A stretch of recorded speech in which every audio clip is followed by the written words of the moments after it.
Hi, everybody. It's Mary Beth with sacredgrove.com. And today I'm interviewing Diana Seidl.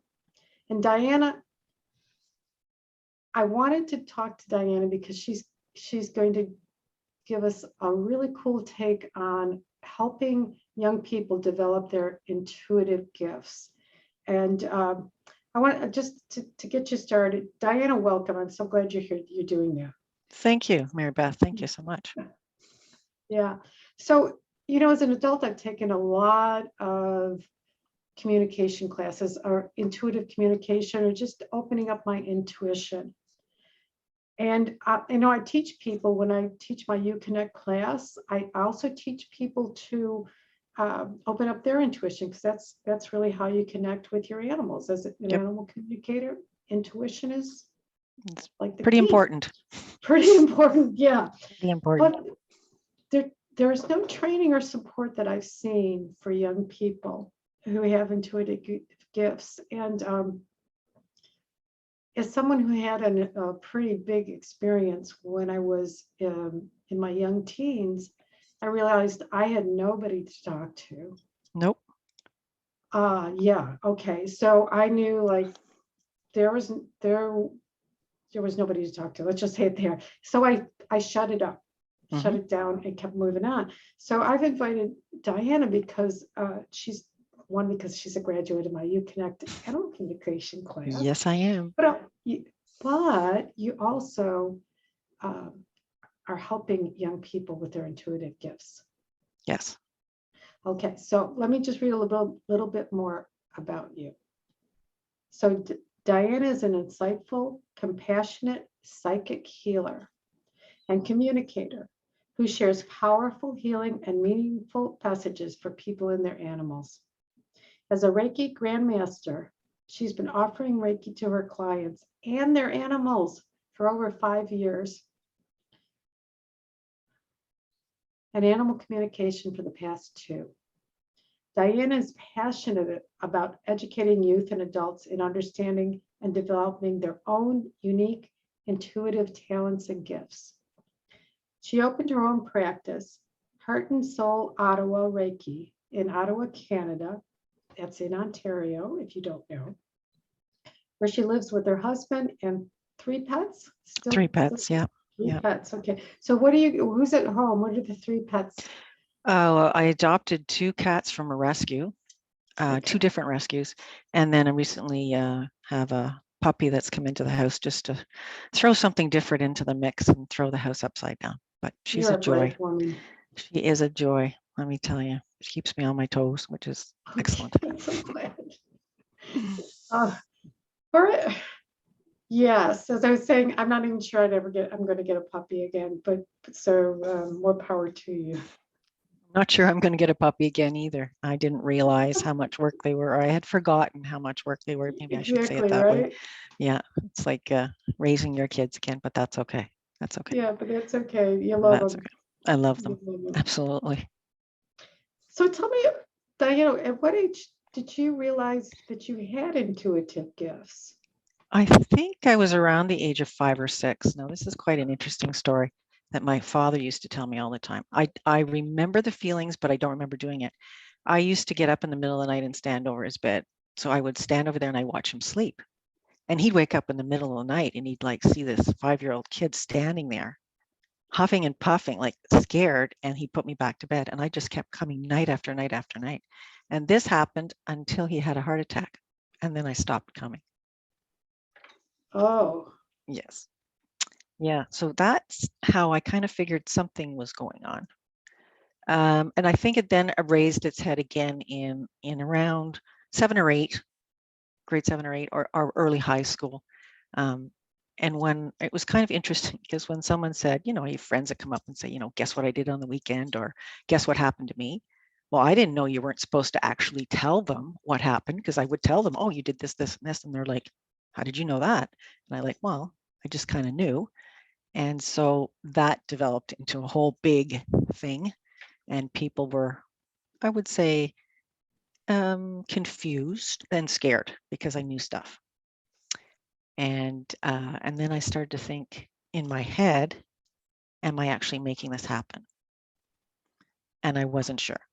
So things, I'd Oh, see things and then I go, well, am I making this happen? And then they'd happen. So I go, oh, maybe I am making that happen. So I got to stop doing that.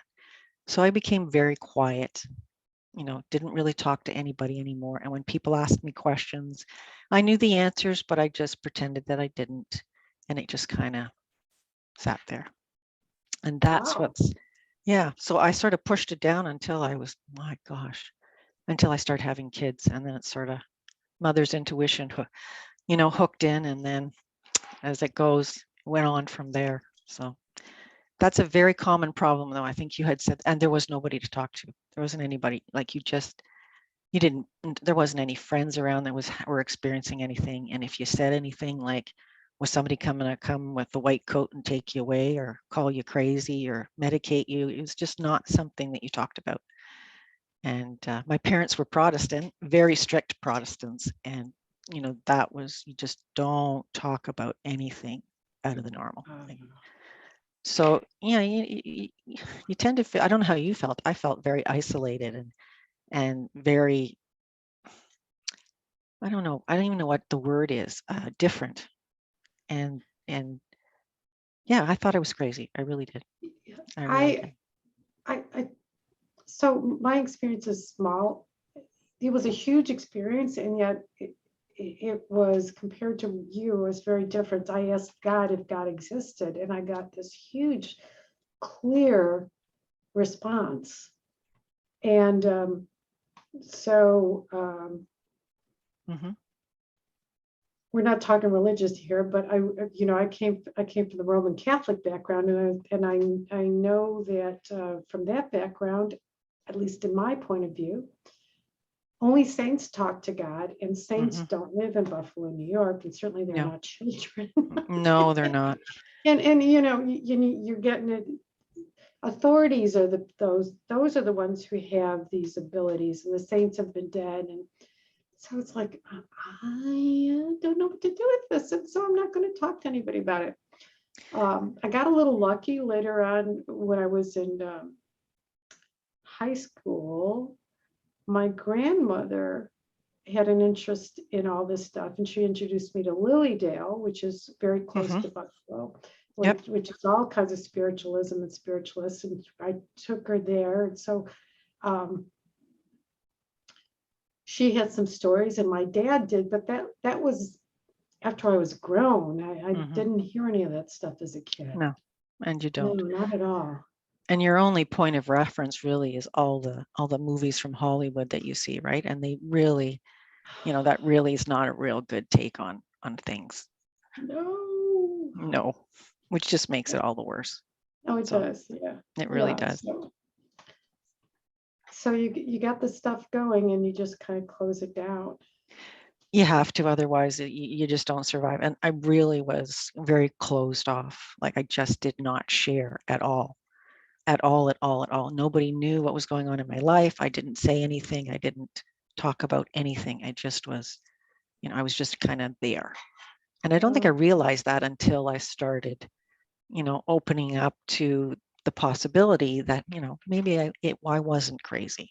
Maybe I kind of did know stuff that was going on, and maybe this was more of a gift as opposed to a burden. So, but that didn't happen for a very long time, Yeah. very long Did time. did that happen, or how did that happen? And I'm curious because I know you decided to get into the healing arts, and was that sort of helpful to you, or Yeah, how did you get into the healing arts? And I became curious. So my kids were born, and then the mother's intuition started kicking in. And then in my corporate job, it started to kick in there. And I didn't realize I was doing it, but I was doing it. Intuitively, I was making decisions based on things. And I would say to my colleagues, like, if we do this, then this is going to happen. And then it started to happen. It's like, so then they kept saying, well, how do you know that? And I just say, well, I just know. So I thought maybe I should be taking a look at this a little bit more. I'm actually using it. So I need to learn and understand, what is it that I have, and what can I do with this? Do I share it with people? Do I keep it just for myself? Like, what do I do with this? So I started with a tarot card course. Thought that was okay.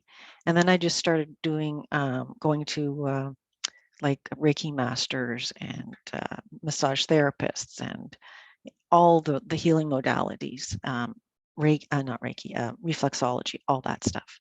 And I was drawn to Reiki, and that's where I started my healing path, was through Reiki. I put out to the universe that I wanted to find a really good Reiki master that would help me, and I did. And she mentored me, and then she said, you know, there's many mentors. I'm one of them. You need to go and find other mentors, and that's what I did. I just continued. And it's not a one. You know, you always are learning in this when you're on this path. You always are learning. It doesn't stop. So that's how I kind of got into it. Thank you for that.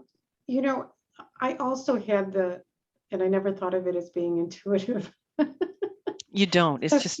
I always have this thing, and I would say this. And they'd say, "How do you know that?" And it's like, I just know. And then I had to go back and make up a logical story that got to the point of explaining why I just know. Yeah. But it was what a pain in the butt that was, because it was to remember the story that you told, though, and how you got there. Because if you forgot, then they'd say, "What do you mean? What do you mean? I thought you told me this." Oh yeah, that's right. So I mean, yeah, it just became too difficult. And the stuff with the kids as well, sensing things, and I remembered I was worried about my son at one point when he was a teenager, and I was calling to my husband who had passed away as our father, and I would say, "You better be watching out for this guy, because we need him not to go down that path I think he's going to go down." And this boy turned out great in my humble estimation.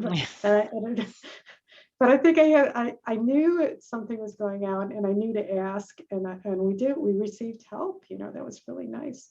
And lovely that you did Reiki, did that for you, because that's opened me up to animal communication. And how, for you, did you move from the thought of doing the healing arts to animal communication? I'm always curious what attracts people to that. I had a senior dog, and I don't know if you can see her in the background. It's the dog in the background there. Yes. And there's actually a horse in the background too. That's my daughter's horse. So I had a senior dog that was aging. She had dementia. She was losing her sight. She had lost her hearing. And it was, how can I support her? Like, she has no sound. She doesn't bark. She can't tell me, what's going on. And I want to be able to give her the best care. I didn't know how to do that. And I didn't know how to communicate with her. And she would look at me with eyes, and I'd think, what are you thinking about? Like, what is it you want me to do? And I was really concerned that I was going to be one of those pet owners that kept the pet around far too long because I couldn't let go of them. So it's like, I wanted to be able to know from my dog, like, when is it time for me to let you go, or when do you want to go? So that's what drew me to animal communications, as well as my daughter's horse had some health issues as well. And he was going off to Montreal, which is about 2 or 3 hours away from here, to a clinic down there for some surgery. And it was just checking in with him to make sure he was okay and let him know that he was, still, we were coming back to get him, and how was he doing, and that checking in, which, so that's the main reason why I got into animal communication, was because of my dog Coco there. She was the catalyst that got me into it. Yeah. And then I just continued on from there. I love it. I love it. Yeah, because my dogs, they got me into it as well. They started showing up, and they started communicating with me. And then it's nice that it starts with our own animals. I love that, because that's so heart-centered. That's just a lovely way to want to do something, is out of your love for your animals. You move forward. And I'm always so surprised that when I communicate with animals, how they show up. They're just like people. They have different personalities. They have quirks. They have opinions. They're stubborn. They're funny, and it just surprises me every single It, time. it's a delight, isn't it, Hmm. to find out who they are and what they're feeling. Yeah.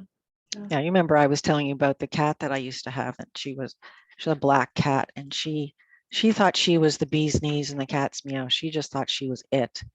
And when I communicated with her, she came in with a very old Hollywood with the cigarette and the long, and she was just like, I have people that do this for me. Like I have people, and it was just so funny the way she came across. It was hilarious. It is just, it's great. Yeah, I've seen a cat, little 6-pound cat, show up as a saber-toothed tiger, and I Yeah. thought, I know how you like How you that see yourself. yourself. Yeah, Yeah, exactly. It's yeah. very strange. It's very strange, and it's delightful at the same time. Hmm. Uh, Thank you for that. I was going to ask a little bit about animal communication, Of but course. how do you, how did you get passionate with helping young people? It felt like you've reconciled the fact that it wasn't easy for you, but that doesn't No. always turn into like, let me help others. So how did that shift for you? It's interesting because I think nothing is a coincidence, right? Everything shows up when it's supposed to. And it was just purely one day I was, speaking with, I think it was a friend of mine, and we were in a group, and she was asking me, what do you do? What's Reiki? How's this work? How does that work? And this mother came up to me, pulled me aside and said, have you had any experiences with, unusual things happening to you? And I said, well, what do you mean by unusual? She said, well, like visitations from spirit or things moving, and I go, well, yeah. She goes, well, I have a 13-year-old daughter that she's she's experiencing some of this stuff, and I don't know what to do. Like she was frantic. I don't know what to do. I don't know who to go to. People, my doctor thinks she's crazy. They want to medicate her. Like, I don't know what Um, to do. Will you help? And I said, sure, happy to have a conversation. And I was drawn right back to when I was 13, right? And nobody to talk to. And I could just imagine how this poor girl was feeling. And it was like, I didn't want anybody to go through that again. At least in any case, I wanted her to have somebody that she could at least share with. If I couldn't help, then she can just talk to and unburden herself, and to let her know, you're not crazy. These things do happen. And there are more people out there than everybody realizes that have these gifts. More so mhm. every single day, youth are coming into this world with amazing intuitive gifts. Amazing. So were you able to help her? I was actually. Um, so the story on that is that she was 13 years old.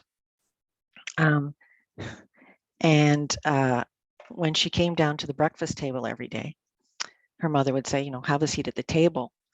And she never did until one morning she came down and she said, Mom, I can't sit at the table because the table is full of people. There's a whole bunch of people sitting at the table and there's no room for me. Oh, And her mother said, what do you mean there's no room for you? She goes, like, there's a crowd. And she said, I'm leaving. So, okay.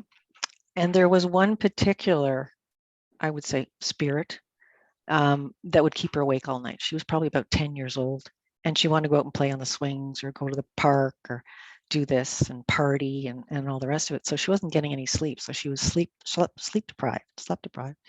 And of course, her grades in school were going down.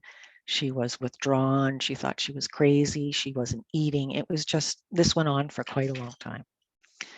So I went and spoke with her and just asked her, what's going on? And she told me, and I said, well, what would you like to do? What do you want to get out of this?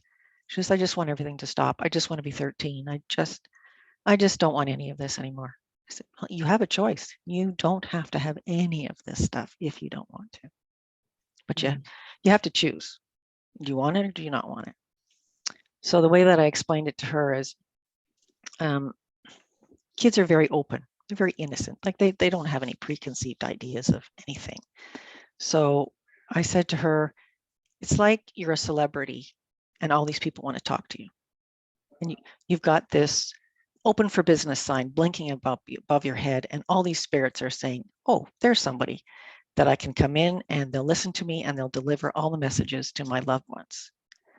And right. And that's what's happening. So the big crowd of people would be standing there all talking to her, and all she heard was white noise, and she couldn't figure out what they were saying, and she didn't know what was, what was happening, what they wanted. And she did see someone else who talked a little bit about good and evil. Oh. And that scared her even worse. She thought, oh my gosh, Oh, yeah. now I'm, Yeah. I'm attracting these evil people, and what do I do? So we talked about, there's spirits that are wanting to make things uncomfortable, not the same.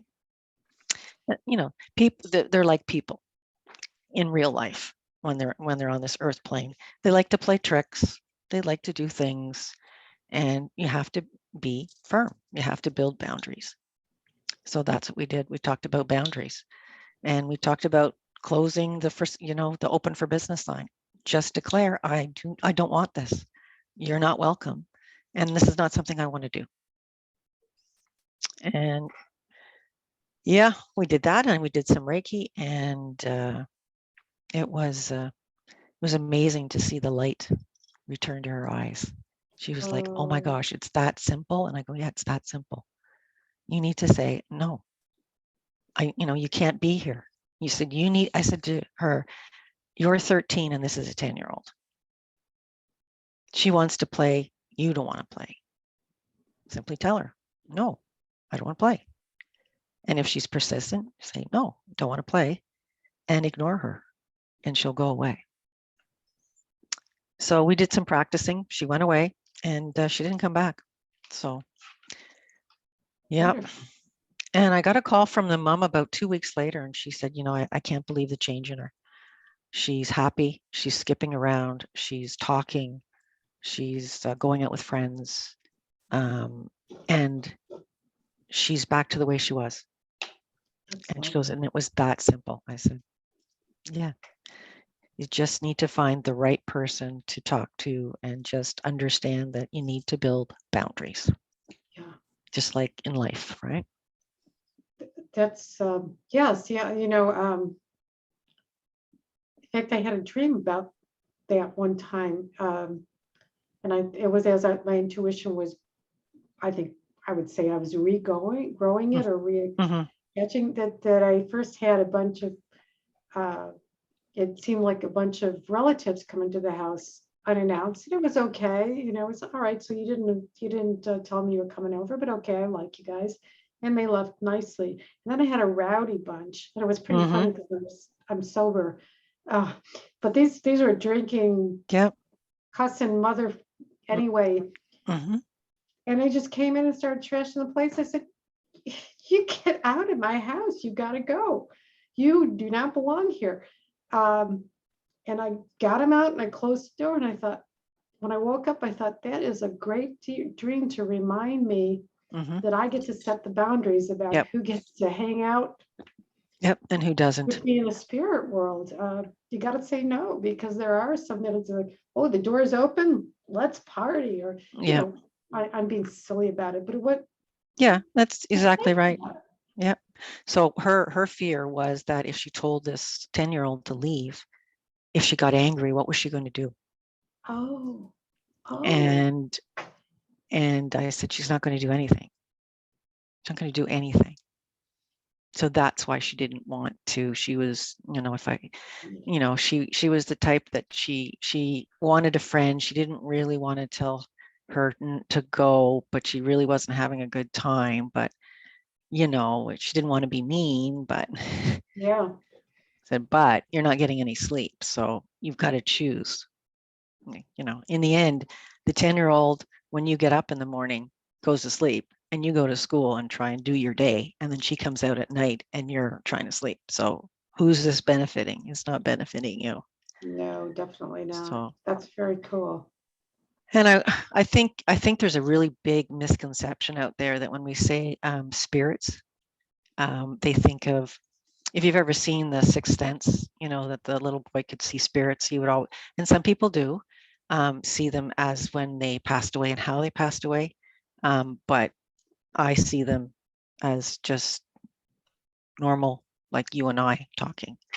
Yeah, like there's no skeletons or anything like that. There's nothing scary because I've said there's nobody going to come and visit me that's going to look like something from Halloween because that's going to scare me and I'm not into that. So if you're showing up, show up in something that's going to make me feel comfortable and make me want to talk to you. Otherwise, you're not invited. I said the same thing. I included my animals in here. I said, if you scare me or my dogs and cats, you are not welcome. No, no, No, don't mess with no. the dogs and cats. Don't mess with me. So you can Yeah. imagine like a 13 or 14-year-old child or kid doesn't know that. Yeah. They don't know how to do that.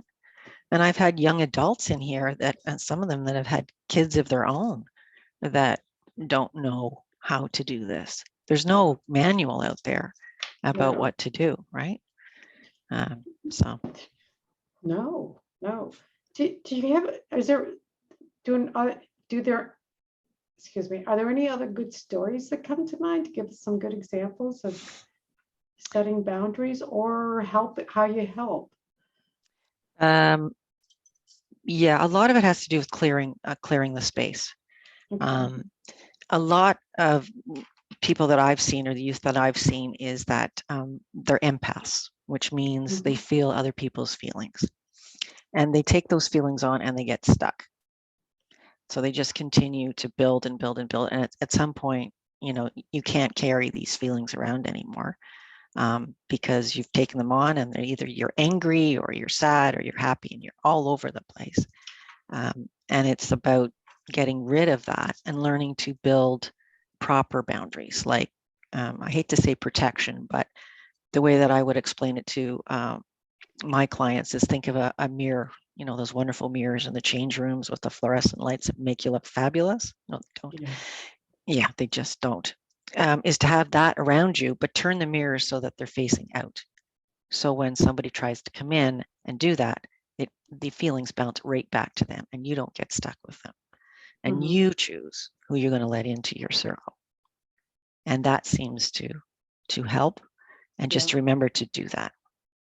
So when you go into shopping centers, that's a big one. Shopping centers, restaurants, movie theaters, it really depends. It could be other people's houses. It's just, you know, if you're an empath, you just really need to make sure you understand and control and think about what's out there and what you want to let in. So that would be the main. Those, a lot of the stories are that empaths and it's getting, they're just being overloaded. And young kids like 13-year-olds, 14-year-olds, and right around the time where, you know, they're acting out and wanting to do things and not understanding why they want to do things that they wouldn't normally do, and it may not be actually their stuff. It could be somebody else's stuff that they're, you know, why am I angry? I don't know why I'm angry. Why am I sad all of a sudden? And then why am I angry all of a sudden? So we mark it down to hormones, but then it could be that, or it could be something, else, especially if you're sensitive to that, right?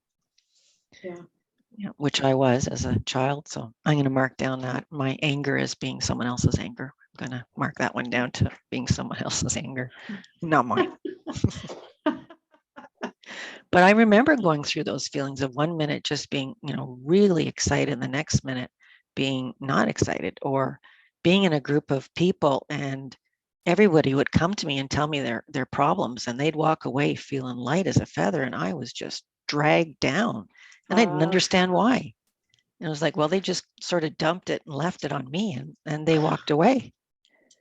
So nobody wants to be a toxic waste dump, right? No, No, but no, and that's what happening to some of these kids, right? They're empaths. They're taking, everybody's talking to them, and they're walking away and feeling great, and they're just continue to take more and more and more until they just break and say, I can't do it anymore. Yeah. Yep. Very cool. Mm-hmm. But you can actually help them make different decisions so they're feeling better and Yes, they're choosing what comes into their energetic field exactly. and who. And who. And when some weird feeling comes in that is strange to them, I say, ask yourself, is this mine or is this someone else's? Is this something that I would do?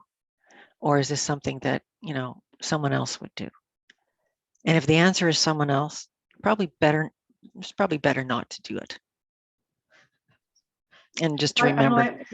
No, I do. I'm thinking I should have been asking that question. I was drinking because I think drinking is one of the things and a use of stuff that Mhm. takes away your rational brain, probably opens you up even more to that sort of interference. Would that be a nice way to say it? Yeah, you just become a Maybe little bit more, open to influence might be a good word.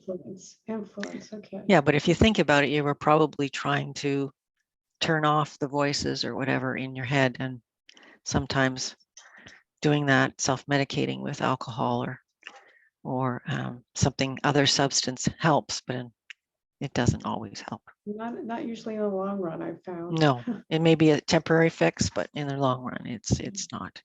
Sorry, I'm just looking at my dog, Maddie, who hopefully won't tear up the carpet here.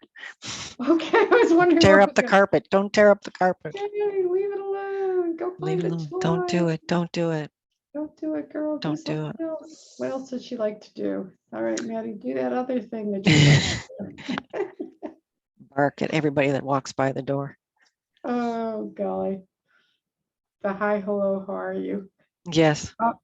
So what advice, what other thoughts and advice could you give people who are starting, or young people, or even folks that are older that are starting to think, I wonder if that's me? It sounds like she's describing me. I would say if you're a parent and this is your child, don't freak out. Listen to them, believe them, let them share, and don't make a big deal about it. I mean, it happens to everybody. Like, don't say like it's the monster in the closet and all the rest of that. Just, this is something that, get them to draw it or give them a name or something like that. And the same for young people and young adults. You're not crazy. Tell somebody you trust, and then look and ask for help. Just and keep looking and asking for help and it'll come to you. They'll put somebody in your life that will help you.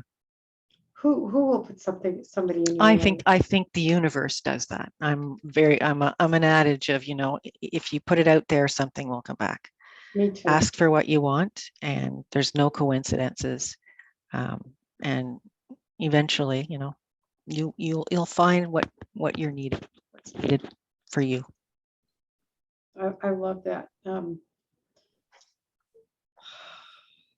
I wish I'd had that stuff when I was 13.